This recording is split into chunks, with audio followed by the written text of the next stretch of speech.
famille s'est gâtée encore. Chaque jour qu'on m'entend descendre, on dit à du nouveau dossier. Actuellement, l'air est grave encore si à la Samatra.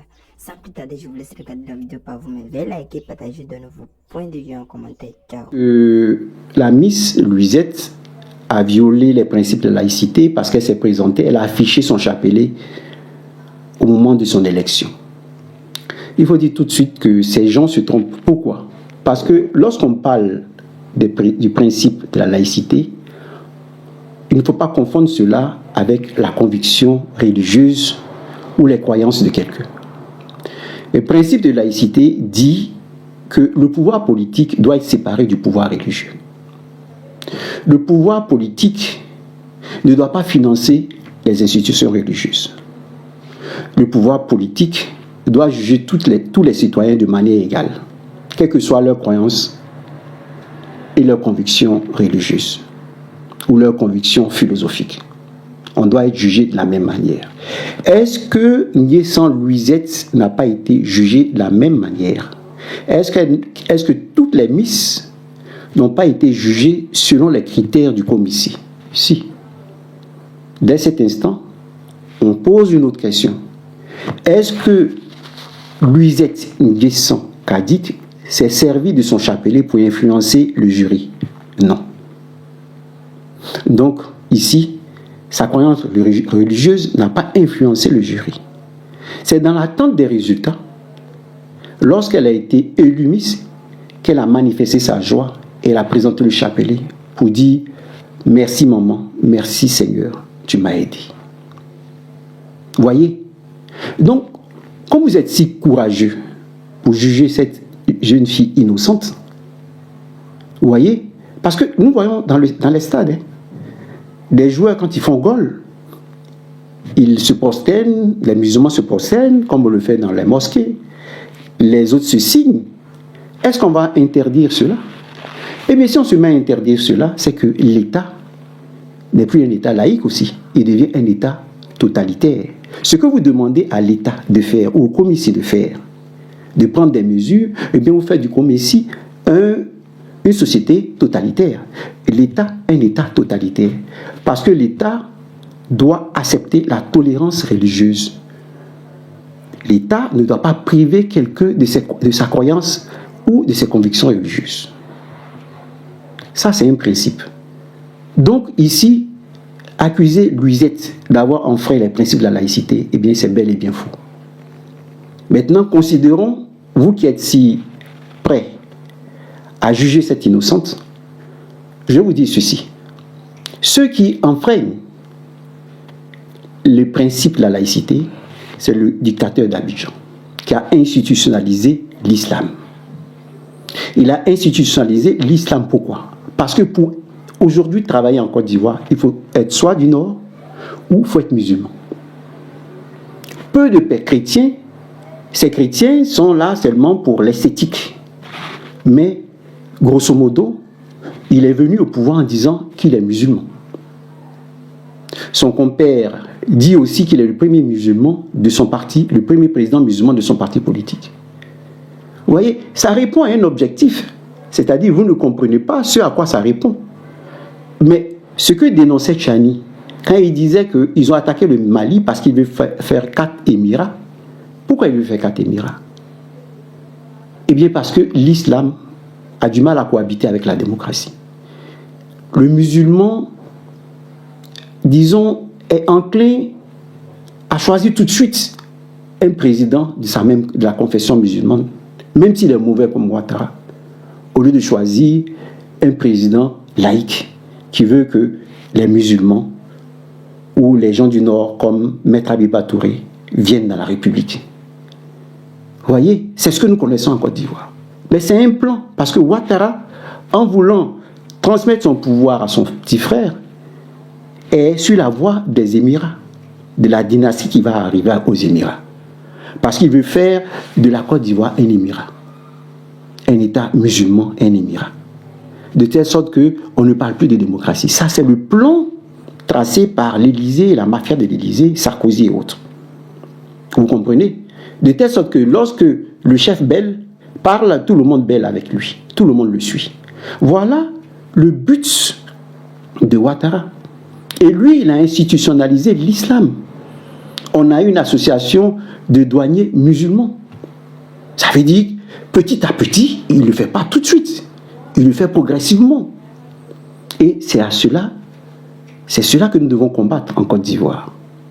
Donc, si vous êtes aussi fort pour rugir face à cette innocente qui est aussi actrice, et vous savez que dans le monde des acteurs, beaucoup sont morts, beaucoup sont partis. Pour quelle raison? Eh bien, il se sert de son chapelet, enseigné par sa mère, que lui a enseigné sa mère, pour se protéger partout où elle est. Donc, c'est dans l'attente des résultats qu'elle a dit, wow, maman, tu m'as aidé, tu es un signe que je dois toujours te suivre. Vous voyez? Et ça, ce n'est pas mauvais pour les Ivoiriens, pour les Africains. Parce que philosophiquement parlant, si on parle de philosophie, le visage de Marie, c'est le visage de l'humilité, le chemin de l'obéissance de l'humilité. Si vous êtes obéissant, eh bien, même si vous rejetez Marie, eh bien, c'est son esprit qui vous anime. Parce que sur le plan philosophique, sur le plan de la parole, la société, nous, on ne donne pas d'image à ce que nous disons. Mais les talents que nous avons sont esprit et vie. Si vous demandez l'esprit de soumission, d'obéissance, c'est que vous avez invoqué la Vierge Marie. Si vous demandez l'esprit de force, c'est que vous avez invoqué l'archange Michel. Si vous demandez l'esprit de guérison, c'est que vous avez invoqué l'archange Raphaël. Si vous invoquez l'esprit de vérité, vous appelez Jésus. Parce que les talents sont esprit et vie. Voilà tout. Donc si vous devenez spirituel, eh bien, sa croyance n'est pas un obstacle à votre évolution, au contraire. Et ceux qui utilisent les canaries le plus souvent ne suivent pas les principes du vaudou, de l'animisme. Non. Ils vont faire des rituels sataniques pour être ce qu'ils doivent être. Ils ne vont pas se permettre de venir ici pour mettre un canari sur la tête pour dire « Wow, le canari m'a sauvé » parce qu'on va leur dire comment. Et ils vont expliquer comme certains jeunes le disent « Ah, je suis allé chez Marabout, on m'a demandé de donner en sacrifice ma maman, mon frère et autres pour devenir célèbre. » C'est ce qui se passe. Mais s'ils veulent le dire, qu'ils viennent le dire. Et ils seront poursuivis par la justice. Donc ce que vous devez comprendre, c'est que le chemin que nous indique Louisette est le chemin de l'endurance. Parce que cette fille a été rejetée. On s'est moqué d'elle. Mais elle a continué de se battre pour être Miss. Elle n'est pas sa première participation. Elle avait fait une erreur en anglais. On s'est moqué d'elle. Et aujourd'hui, elle est au sommet. Comment elle ne peut pas dire merci à la Vierge Marie, merci à l'esprit de soumission qui l'a soutenue, qui l'a aidée à devenir ce qu'elle est devenue. Vous voyez, quand Trump réunit des pasteurs à la Maison Blanche pour prier pour sa guerre en Iran, est-ce qu'il viole les principes de la laïcité? Non. Il ne viole pas les principes de la laïcité. Pourquoi? Parce qu'il n'a pas institutionnalisé le christianisme. Non. Quand le président Gbagbo demande à chaque fois que le chrétien vienne prier, le musulman vienne prier, le catholique vienne prier, avant qu'il ne commence à parler au peuple, il ne viole pas les principes de la laïcité. Non. Parce qu'il n'a pas institutionnalisé une religion. Simplement.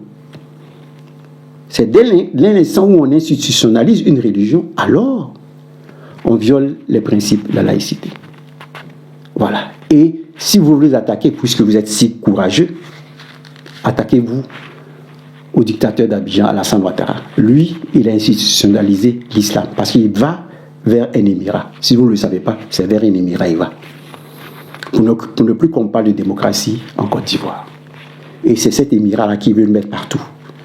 Aussi bien au Niger, au Mali, au Burkina Faso, dans toute l'Afrique de l'Ouest. De telle sorte qu'on ne parle plus de démocratie. Parce qu'ils savent que le chemin de la démocratie est le chemin de notre liberté.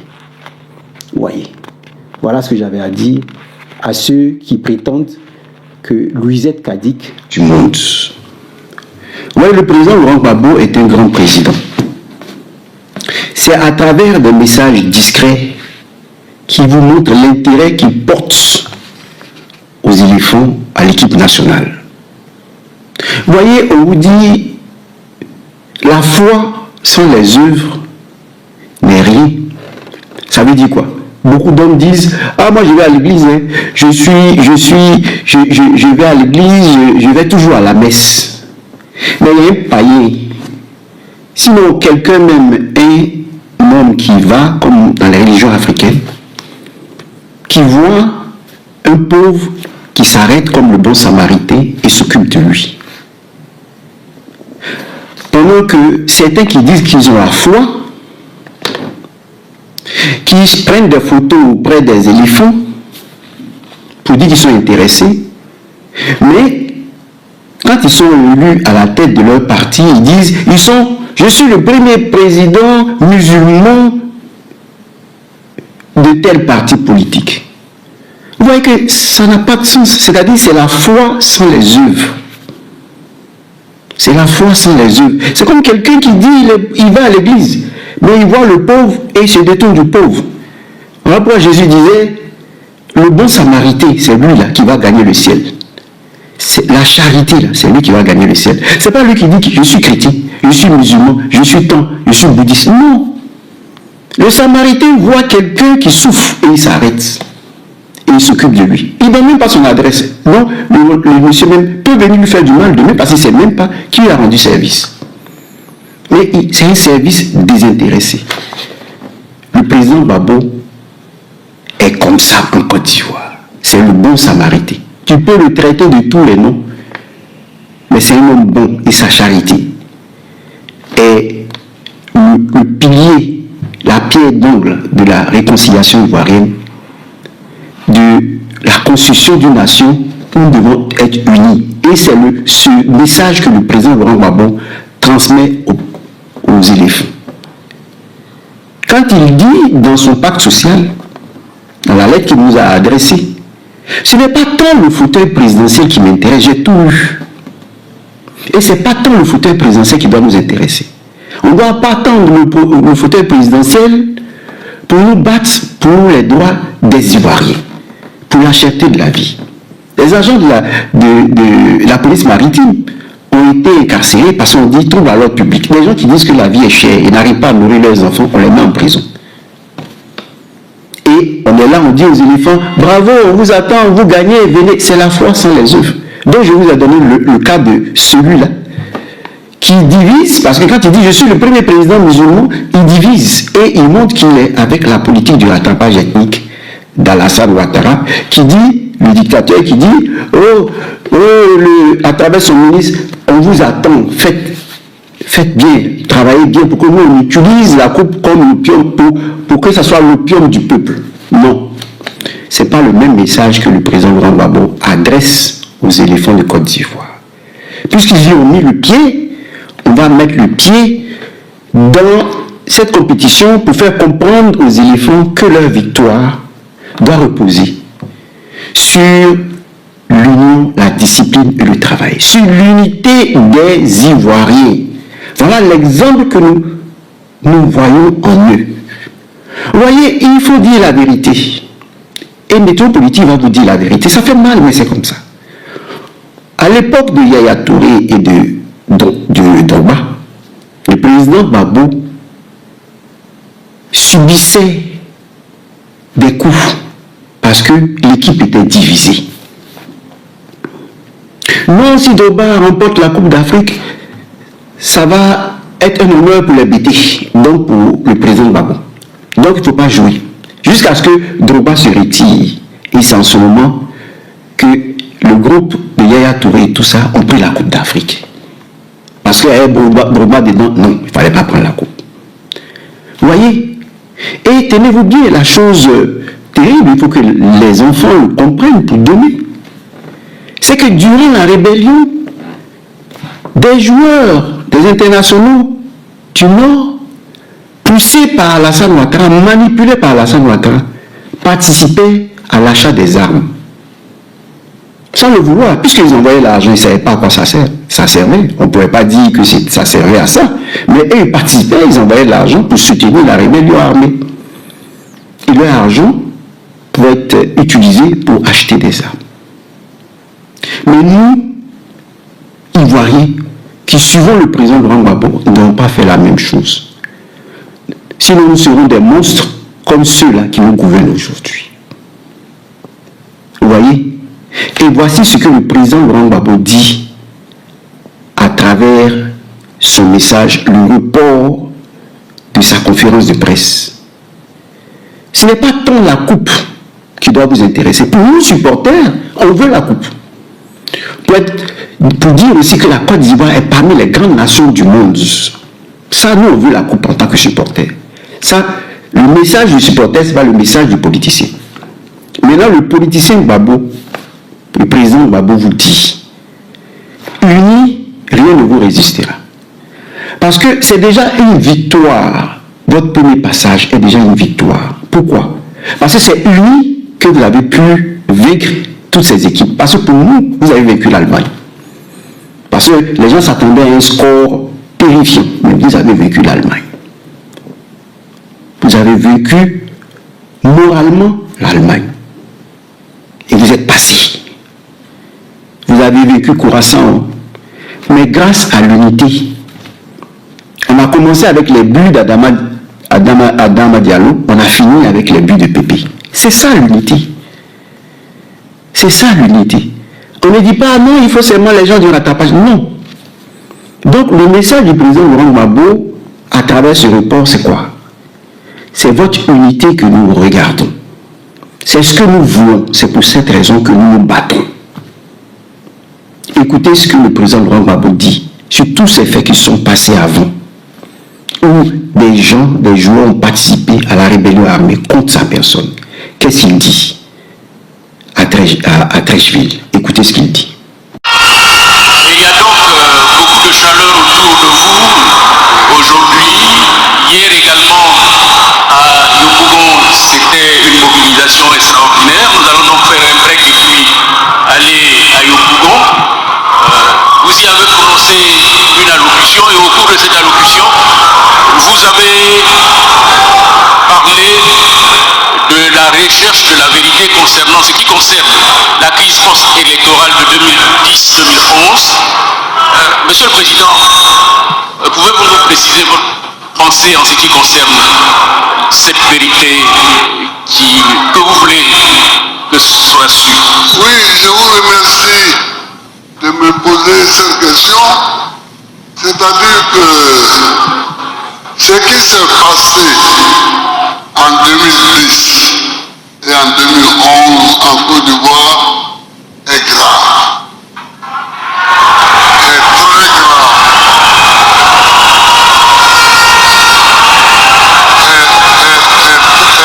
grave. Bon. Et je pense que ces faits graves méritent un autre sort que celui qu'on lui a donné jusqu'à présent. On arrête quelqu'un, on le jette à la CPI. Maintenant, on se rend compte à la CPI que ce n'est pas la bonne personne qui est venue. Donc la bonne personne est quelque part.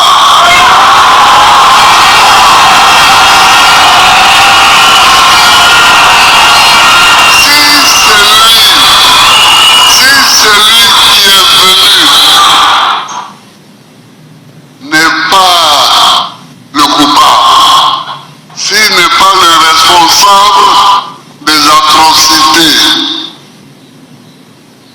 comme il y a eu des atrocités, il y a un responsable. Donc, je souhaite qu'on le recherche. Je souhaite que la Côte d'Ivoire cherche la vérité. Et les victimes que moi j'ai rencontrées, elles cherchent la vérité. Mais vous voyez, moi, tout est derrière moi. Je ne cherche pas la vérité comme un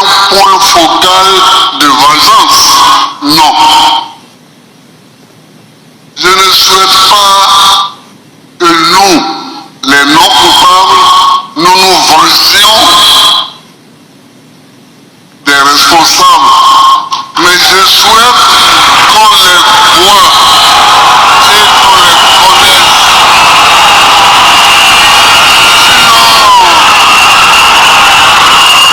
Sinon, je ne recherche pas la vérité pour me venger. Non, ça c'est passé. Oui, je reçois, je rencontre même des gens avec qui je n'étais pas dans le même cas en 2010, en 2011, je cause avec eux, donc ça ne me gêne pas. Donc il ne faut pas qu'ils craignent. Il ne faut pas qu'ils craignent la vengeance. Il n'y aura pas de vengeance.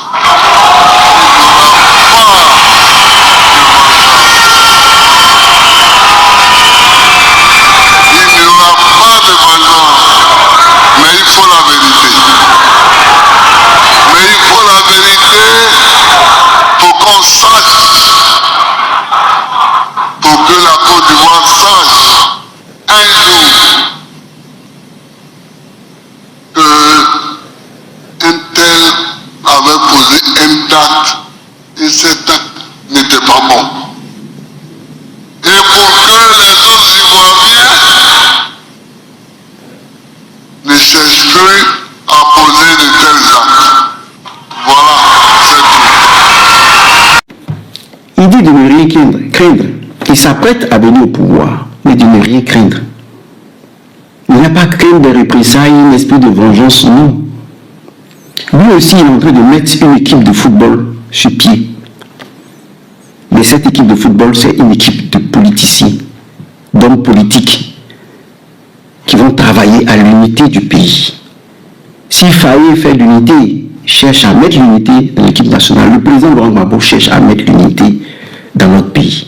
Et nous aussi, nous avons un Adama Diallo. Oui, il y en a un attaquant, Adama Diallo. Et je profite pour vous dire ceci, pour ceux qui ne connaissent pas Idriss Diallo. Idriss Diallo est Diallo de par son père, mais Robert de par sa mère. Donc, ce sont avec ces choses-là. Mais ce que le président Laurent Gbagbo veut, c'est cette personne-là, des Adama Diallo, comme cette personne. Voilà notre attaquante. Écoutez-la.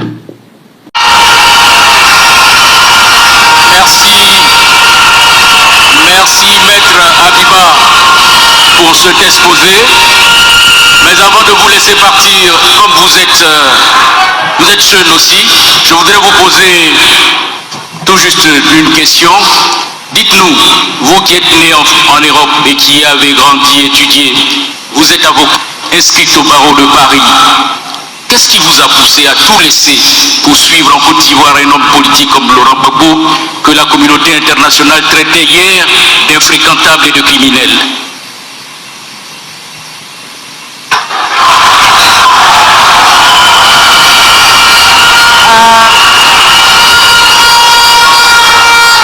Merci pour la question. Alors c'est vrai que je suis avocate, j'exerce toujours à Paris et je fais la navette entre Paris et Abidjan pour le moment. Mais il est vrai que rien dans mon parcours ne me destinait à m'engager auprès d'un homme politique ou même en politique tout simplement. Rien. J'étais vraiment la jeune de la diaspora en Europe, mais typique, dont les préoccupations étaient les études, le job étudiant et les amis, la fête quoi. C'était mes préoccupations. La politique, c'était pour les parents, c'était pour mon père en particulier, qui discutait, qui débattait de la vie politique ivoirienne. Et je ne me sentais pas particulièrement concernée, pour être honnête. Et puis un jour, mon père m'a demandé, mon père qui est avocat aussi, m'a demandé de le suivre. Il devait rendre visite au président Laurent Gbagbo avec d'autres confrères, et il m'a demandé de le suivre. Bon, quand les papas parlent, on s'exécute, donc je l'ai suivi. rencontre, on était tous là et puis le président est rentré. Il nous a tous salués et il a parlé avec chacun d'entre nous. On ne va pas se mentir, hein, rencontrer un président de la République, c'est intimidant, c'est vrai. Mais pour être honnête avec vous, je n'ai pas été intimidée.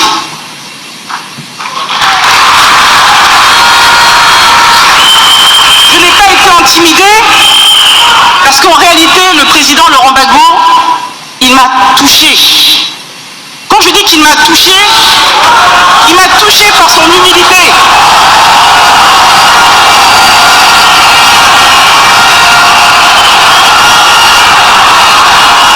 Il m'a touchée par sa bienveillance. Mais vraiment, je me suis dit, hein, comment un président de la République, quelqu'un qui discute avec les grands de ce monde, et puis il prend une petite fille, il s'assoit à côté d'elle, et puis il discute. J'ai été touchée. Vraiment. Il ne s'est pas comporté comme un président de la République, en tout cas l'image que l'on peut se faire. Il s'est comporté comme un papa qui écoute sa fille.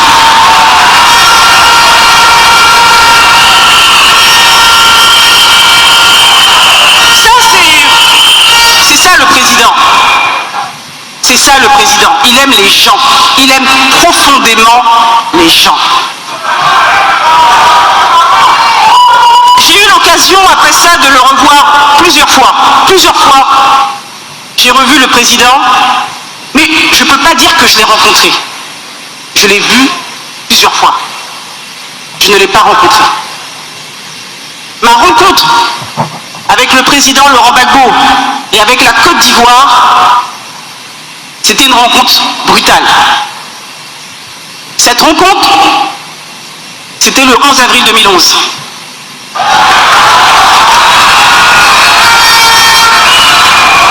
Ce jour-là, toutes les cellules de mon corps m'ont crié que j'étais ivoirienne.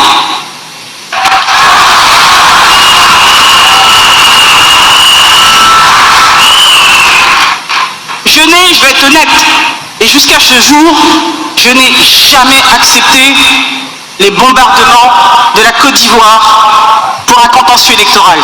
Jamais.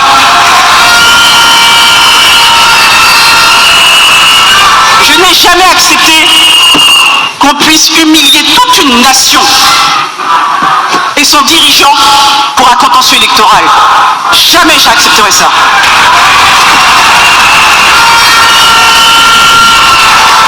C'est ce jour-là que j'ai décidé d'emprunter le chemin de la dignité aux côtés du président Laurent Gbagbo.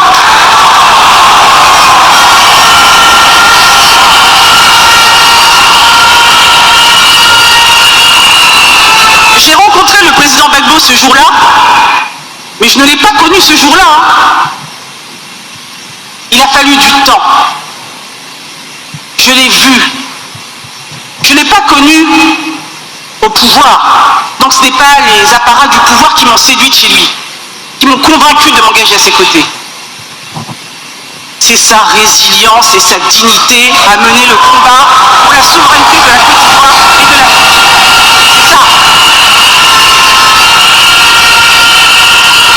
C'est cette foi inébranlable. Ensuite, en menant le combat, nous allons gagner à faire de la Côte d'Ivoire et de l'Afrique des États souverains et libres.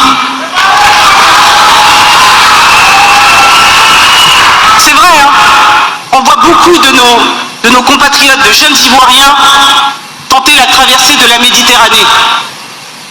Ils vont se tuer, et pour les plus chanceux, ils se retrouvent de l'autre côté, à mendier dans la clandestinité, bref, en l'absence de toute dignité. Je ne peux pas leur reprocher de faire ça. On comprend. Pourquoi? Mais quand vous n'avez plus de dignité, quand vous ne croyez plus en rien, vous n'accordez même plus de valeur à votre propre vie. Le combat du président, c'est aussi ça. Donner à chaque Ivoirien, redonner à chaque Ivoirien sa dignité. Personne n'aime vivre loin de son pays. Personne n'aime vivre dans l'exil. Personne. ne souhaite pour son enfant qu'il croupisse ou qu'il meure dans les mers de la Méditerranée. Personne. Et c'est pour ça que je suis convaincu que la seule façon pour nous, la jeunesse ivoirienne, africaine, d'aspirer à une vie meilleure, c'est de se battre pour notre dignité, de se battre pour notre souveraineté, de se battre pour que ce soit nous qui décidions et personne d'autre à notre place. Voilà ce que je pouvais dire. Vous venez d'écouter Maître Abiba Touré. Mais dans notre équipe, autant nous n'avons pas que Adama Diallo, autant nous n'avons pas que Maître Abiba Touré. Nous avons aussi des Sékou Fofana, des Diakité et autres.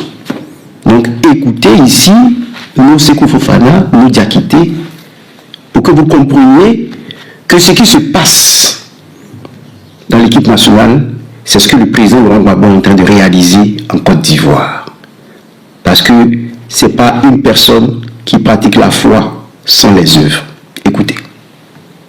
Le PPACI répand sur de nouvelles bases. C'est ce qui ressort de la rencontre du président Laurent Gbagbo avec les fédéraux.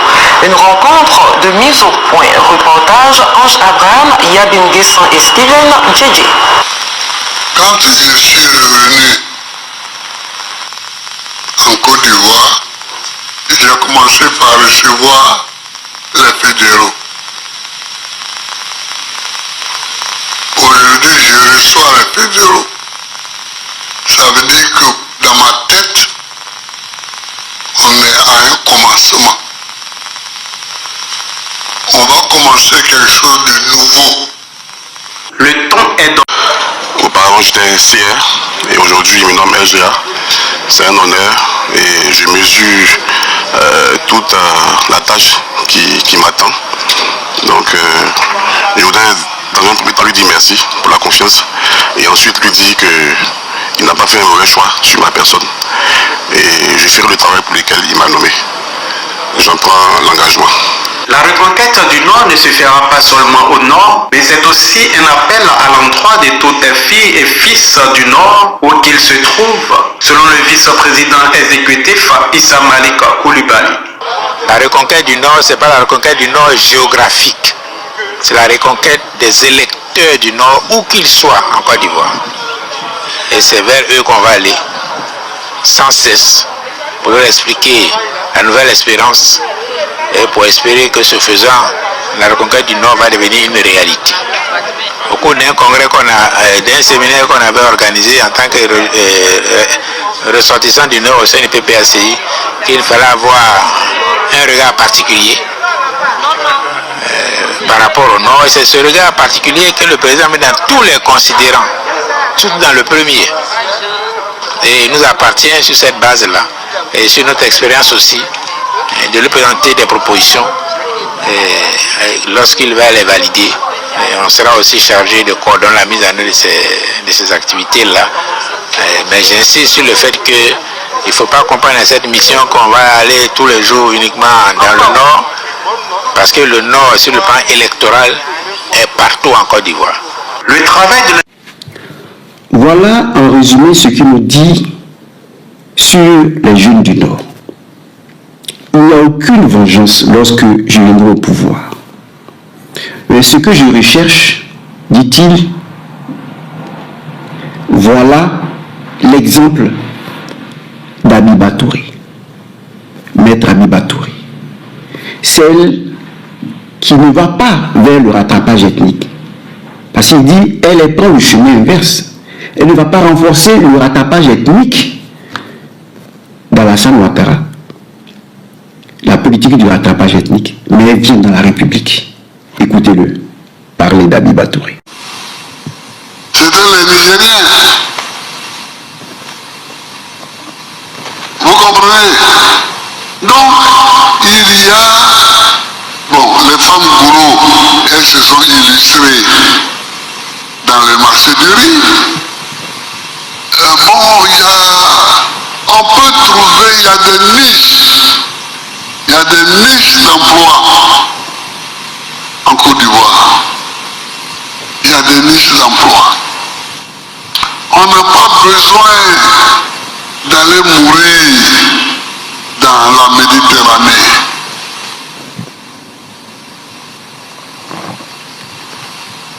Mais Abiba Touré que vous voyez là, c'est une enfant de là-bas. Elle a fait le chemin inverse. Et c'est le chemin inverse là que je veux. C'est ce chemin inverse que moi je veux. Donc désormais, vous comprenez la politique du président Laurent Gbagbo. Et vous comprenez le soutien qu'il apporte aux éléphants, même s'il ne le dit pas, pour ne pas faire du sport un instrument de la politique. Il veut que le sport puisse divertir les jeunes. Il ne le dit pas, mais à travers ses actes, il est content de voir les éléphants unis. Il reporte sa conférence de presse pour que tout le monde puisse vous regarder. Que ce soit PPACI, RHDP, tout le monde, PDCI, qu'on puisse vous soutenir. Voilà pourquoi il reporte sa conférence de presse. Ne pas qu'on dise, oui, les gens du PPACI veulent la défaite des éléphants pour ne pas que Ouattara s'en serve. Non, nous on n'est pas à ce niveau. On n'est pas comme Ouattara, qui l'a fait, mais nous ne le ferons pas. Et donc le report de la date de sa conférence de presse est un grand message pour les éléphants. Et lui, il ne fait pas que parler, il ne fait pas que prendre des photos à côté de vous et quand on arrive au pays, on divise le pays. Alors que vous servez de la réussite du pays uni. Parce que les éléphants, c'est le pays uni qui remporte des victoires. Mais quand vous arrivez au pays, vous utilisez le labeur des éléphants comme le sacrifice des planteurs, vous vous enrichissez à partir du sacrifice des planteurs et vous divisez, vous les rendez pauvres. Quand vous venez au pays, vous sémez la division et vous récoltez le fruit de l'union. Vous voyez, ça veut dire que vous pratiquez une foi sans les œuvres. Ceux à qui je m'adresse se connaissent. Donc, bravo encore aux éléphants et nous vous soutenons pour les marches à venir. Contre la Norvège ou contre la France, vous devez gagner parce que vous avez les atouts pour gagner. Vous voyez, vous avez vu comment Mbappé a joué avec Dembélé face à la Norvège. Vous voyez, Mbappé s'est sacrifié pour que Dembélé puisse faire 3 buts, qui l'amène vers le Ballon d'Or. Mais c'est ce qu'il faut faire dans une équipe. Vous voyez, si Sékou Fofana ne va pas, on met Pépi. Si Adama Diallo ne va pas, on met Pépi. Ou on met un autre Kessi. Peu importe, le but, c'est que la Côte d'Ivoire gagne. Unis. Ce que nous faisons dans le sport, nous, au PPACI, avec le président Laurent Gbagbo, nous réalisons. La famille, vous allez écouter audio ça là, et puis après je vais décortiquer. Parce que les moraux là, c'est les doyers. Quand vous avez demandé des preuves, vu qu'il y a des débats, il y a des gens qui discutent, on va mettre l'audio, vous allez écouter de ce que lui-même il disait. On ne pouvait pas joindre les cadres et lui il était en colère pour ça. Je vous ai dit ici que le gars il a voulu nous convaincre de quitter le PPACI et créer un mouvement. Il y a les gens qui ont discuté que non c'est moi et moi, il n'y a pas de drame. Vous allez écouter. De toute façon, on ne va pas se faire sortir des audios où il parle de non, des stratégies, comment il faut faire la guerre, ouais, RHDP, qu'est-ce qu'il faut faire. Non, c'est pas de ça qu'il s'agit. C'est des audios qu'on a gardés. On ne sait jamais ça, on garde ça pour le bon moment. Ce qu'on veut faire sortir là, ça c'est entre nous et le PPACI et lui. Vous allez écouter. C'est parti. On écoute jusqu'à la fin, la famille. Savaneo, son numéro 2, les deux les mains. Faut leur dire que Benito dit les deux les mains. Moi, j'attends après le 8 pour les allumer. Ah, même le soir, il dit ça, Steve. Il dit, moi, j'attends après le 8 pour vous allumer. J'attends le 8 là. Après le 8 pour vous allumer. Vous avez dit quoi qui ici? Combien de fois on attendait de les appeler, de les joindre par rapport à certaines choses? Ils sont restés poitrés là-bas, gonflés comme si eux ils payent. C'est eux qui payent nos loyers ici. Il n'y a pas de problème. Lui, il n'a pas passé son main, il ne faut pas croire. Et il ne faut pas croire même. Lui, là, on met ça dans leurs mains. Les Stéphane qui prient, les quoi, tous dans le jet. Mais Stéphane qui prie, lui seul, il peut tout jeter. Il peut tout mettre sur la table et puis allons-y. Mais ils ne sont pas prêts, Joe. Non, pas. Les gars, si réfléchissons comment on fait la politique autrement. Moi, je pense que c'est la meilleure solution. C'est tout. On n'a qu'à s'organiser entre nous ici. on crée un mouvement, on réfléchit à comment faire. Sinon là, moi je dis c'est perdu. C'est perdu. PPACI ne peut plus rien créer. Maintenant, après, je ne doute pas du fait qu'il y a peut-être des gens qui peuvent créer quelque chose. Mais en tout cas, c'est pas le PPACI. C'est fini. On dit que venant du PPACI, il n'y a plus rien à attendre. Voilà. On n'a qu'à penser à faire la politique autrement. C'est tout. Nous, on est jeunes. On doit avoir un avenir aussi. Il n'y a plus rien à tirer du PPACI. Plus rien. C'est fini. Rien même aujourd'hui. Du côté du RHDP. Ils mettent l'argent en avant. Les Big Doaou, les je sais pas quoi. Regarde la maison que Big Doaou c'est fait. Ah, les petits là, les Osé. Osé, quand lui faisait les vidéos pour m'attaquer sur les réseaux sociaux, regardez où il habitait. Mais regardez où il vit aujourd'hui. Hein? Tous les petits là, c'est l'argent qu'on a mis derrière eux. Mais quand il y a les petits qui parlent du PPACI, les Dimitri, les Kams, les soldats des Babos, des Babos, lui au moins ça va. Mais les Kams, les Fabio, regarde comment les petits là sont. Hein? Sec, misérable. Il n'y a personne pour faire quelque chose pour eux. Alors que ça, il a parlé de ça à Steve Biko. Il lui avait parlé de ça. Ah, il faut se censer pour les petits là. Les petits là, mouillent maillot. Si on fait des gestes pour eux, rien. Si c'est pas Ziggy, on le prenait pour planer un peu, mais les autres là, rien du tout. Vraiment. Là, il faut pour donner à des gens qui vont faire ça. Ceux qui sont prêts à faire là, c'est qu'ils viennent risquer leur vie. C'est-à-dire que là, tu tapes dans un moment, tu as dégainé et puis tu as mis pas haut là. Si tu as raté là, même si tu as eu même temps, mais tu as resté. Donc, ces gens-là, il faut les payer. On enlève l'argent pour les payer. Parce que la question qui est posée, est-ce que au PPACI, il n'y a pas quelqu'un pour financer ça? Il y a quelqu'un, mais ils ne sont pas prêts. Il dit que venant du PPACI, il n'y a plus rien à attendre. Voilà. On n'a qu'à penser à faire la politique autrement. C'est tout. Nous, on est jeunes. On doit avoir un avenir aussi. Il n'y a plus rien à tirer du PPACI. Plus rien. C'est fini. Moi, là, on vient me voir. Non seulement il négocie pour mon groupe, et puis il négocie pour moi aussi.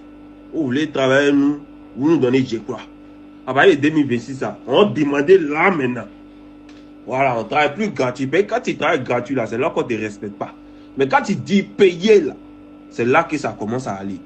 Donc là, nous, on fait de la communication politique. Vous devez payer pour nos prestations. Voilà, et parce que ça, c'est mieux. Payer les soulets de Paris, tout cela, on les paye. Soro finir eux. Soro finir les soulets de Paris, les quoi, on finit eux. Mais nous, on est là, on se contente des miettes qu'on reçoit, des monétisations, et puis on fait l'amour le cœur. Il n'y a plus l'amour, il n'y a plus le cœur. Maintenant, c'est Dieu maintenant qui a parlé. Ce gars-là qui a fait son émission qui dit que lui parlait avec les cadres, là, c'est un doyman. On n'arrivait pas à joindre les cadres. C'est-à-dire dans les débuts, là, lui, il parle de Savané.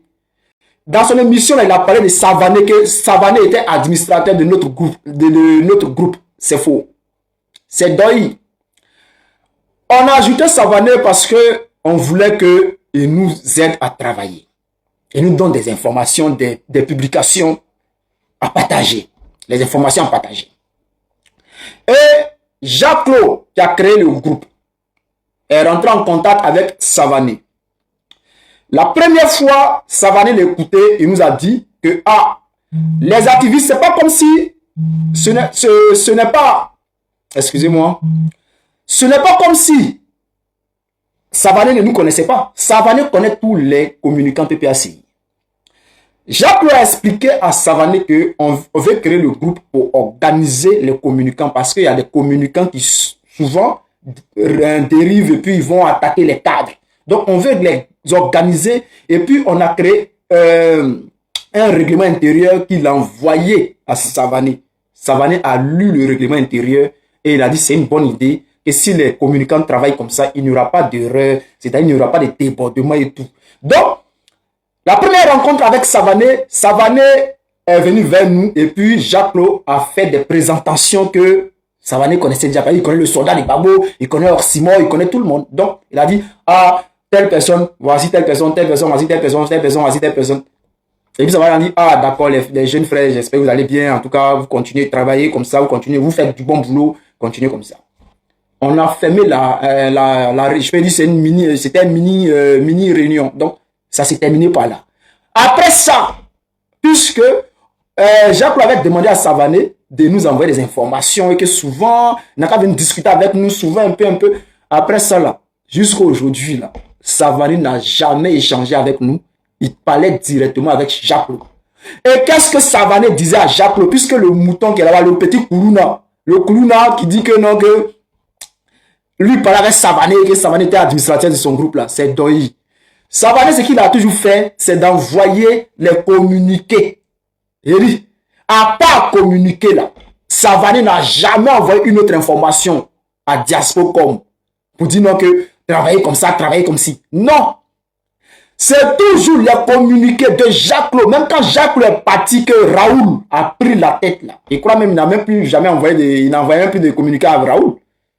Puisque communiqué nous-mêmes là, on recevait ça personnellement et puis souvent on envoyait ça on partait prendre ça sur la page du PPACI pour partager. C'est communiqué du PPACI. C'est-à-dire quand le PPACI fait un communiqué comme ça là, ça va dès qu'ils finissent le communiqué qu'il reçoit, il nous envoie ça pour qu'on puisse distribuer. Voici la relation qui était entre nous et Savané. Donc, ceux qui disent que là, ils ont travaillé Savané comme si c'est ce qui se passait dans le groupe, Savané était dedans et puis dans le... Non, c'est Doyi. C'est Doyi. Il a dit beaucoup de choses. Vous avez écouté les audios là. Quand vous-même vous écoutez là, je vous ai dit ici que le gars là, il voulait nous convaincre depuis le début de laisser tomber le PPACI pour qu'on puisse créer un mouvement. Il insistait beaucoup dessus. Avant ça là même là, on a fait des appels où il disait ça. Dans l'appel, il y avait moi, Douan. Ce jour-là, Oxymore n'était pas là. On n'est pas tombé d'accord. Il essayait parce que moi, son idée là, je n'étais pas d'accord avec ça. Donc, il a essayé de m'humilier un peu devant les camarades Douan, Jade Gbagbo, La Graine, camarade Saki et Raoul. C'est Oxymore seulement qui n'était pas là. Quand je veux parler, il me coupe la parole. C'est-à-dire, lui, il était gamé. On n'a pas changé parce que les gens on prend des risques. Vous voyez, la police est venue chez toi, soldat de Babou. Le PPACI était où? Hein? Yeri, on est resté dans le débat. Il dit non. Les gars, le combat qu'on mène là, c'est pour nous-mêmes. Ce n'est pas pour le PPACI, c'est pour nous. C'est pour nos enfants. C'est pour la Côte d'Ivoire. J'insistais dessus. Mais le gars, lui, voulait qu'on crée un mouvement. Ce jour-là. Donc, on a eu un long débat qui a duré au moins 1 heure ou 2 heures. J'ai été mis en minorité. C'était pas seulement sur le cas, c'était un autre sujet. C'était pas seulement sur le cas de les choses, comment on appelle ça, de créer un autre mouvement vite. C'est dans le débat qu'il a envoyé ça parce qu'on devait faire le point. Voilà, la réunion c'était le point. Donc, ceux qui étaient découragés ou bien ceux qui n'étaient pas découragés. Donc, quand moi j'ai pris la parole, j'ai dit non, on doit continuer le combat parce que. Lui, il était là pour décourager les autres. Si je mens, Jouan peut me dire je mens, ou bien la graine peut dire je mens. Bon, ils vont dire non, qu'on est la même groupe, donc ils ne peuvent pas dire que je mens. Mais devant Dieu, devant mes enfants, je suis tout ce que je cherche. Qu'on a fait ce débat-là. Après, les législatifs, il fallait faire le point. Et je crois que c'était avant le 8 même. C'était avant le 8 qu'il fallait faire le point. Après les élections, il fallait faire le point. C'était ça. Donc, c'est lors, pendant le point, et lui, il a commencé, en faisant le point, qu'il a commencé à gamer les autres que non, il faut qu'on laisse les histoires de PPACI, il faut qu'on puisse créer un mouvement. Après ça, maintenant, il a fait les vocaux qu'il a ajoutés, qu'on a écouté ici. Parce que, pourquoi il a ajouté les vocaux? Parce que le premier, moi, je fais un vocal où je dis que le PDCI a trahi la lutte, le Front commun. Parce que depuis on a commencé cette histoire de Front commun là, le PDCI, je ne les sens pas. Et puis eux, ils connaissaient nos plans. Et tous nos camarades ont été arrêtés, ceux qui devaient organiser les marches là. Comment la police a su où ils habitaient, comment ils ont su toute notre stratégie pour arrêter tous nos camarades. Donc, je suis en train de donner des détails comme ça, j'ai fait un vocal. Lui sort dans le dos. Bon, ça là, je n'ai pas mis dedans, mais le vocal est là. C'était le premier. Ouais, même mettre ça ici, mais c'est pas grave. S'il discute, je fais sortir le vocal. Il est sorti derrière en même temps pour m'allumer. Et c'est de là que c'est parti. Où il a dit non, faut pas mettre la faute sur le PDCI, que le PPACI a échoué. Il a commencé à allumer le PPACI. Et c'est derrière ça maintenant, à partir jusqu'au 5, à partir du 5 jusqu'en haut, tout ce que vous avez attendu là, c'est ça. Dénigrement du PPACI, il faut quitter le PPACI. C'est le gars là, votre gars là, c'est lui qui faisait ça, dans le groupe. Il voulait casser le... Bon, c'est pas comme s'il voulait casser le groupe, mais il voulait changer les idées des gens. Parce que dans le groupe, c'est pas votre. Et d'ailleurs, quand il y a une idée qu'on va débattre dessus, Si tu es mis en minorité, toi tu n'es pas d'accord avec ça, que tout le reste est d'accord avec ça, on va avec, obligé de partir avec. C'est comme ça on marchait dans le groupe. Donc c'est un peu ça. Il essayait d'imposer ses idées. Et moi, j'étais toujours contre ses idées. Et Oxymore également était contre ses idées. Mais Oxymore, dans cette période-là, il ne s'affichait pas trop. Donc j'étais obligé de faire ça pour moi. Il m'a allumé. Je m'arrête là. S'il dit que je mens là, on va faire sortir. Et les autres vocaux là, je n'ai pas encore touché. Parce que oui, pas de stratégie, quoi, RHDP. On attend. Il lui dit, va encore, il va non. On n'a pas parti. On va vérifier quelque chose. Lui, il dit, c'est nous, on est méchants, non. Il dit, il a demandé pardon RHDP maintenant qu'il est en train de régler les choses, le RHDP. Mais si le RHDP savait ce que lui, il disait là, on verra bien s'ils vont pardonner. De toute façon, nous, on s'arrête là. Pour l'instant, je voulais vous faire écouter seulement le vocal, les vocaux là. Et puis voilà, nous là, voici nos mains. Pio, pio, pio, pio. Voilà. Maintenant, ceux qui font les plateaux télé là, nous, peut-être, on ne peut pas, moi, je ne peux pas me déplacer pour dire participer au plateau télé.